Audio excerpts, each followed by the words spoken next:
Boss 19 में हुआ पानी पूरी टास्क के अंदर क्या क्या हुआ भाई, इस वीडियो में फुल जानने को मिलेगा। बने रहिए एंड तक भाई।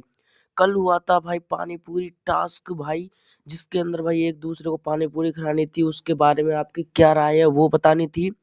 तो भाई भाई गौरव खन्ना ने भी खिलाई थी पानी पूरी और वहां बीच में हो गई थी भाई लड़ाई।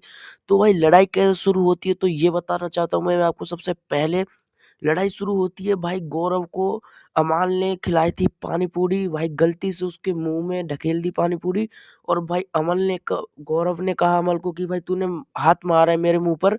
इससे भाई लड़ाई शुरू होगी और भाई हमारे परनीत भाई हैं वो भी बीच में आए और भाई यहाँ पर जोड़ियां बनाई।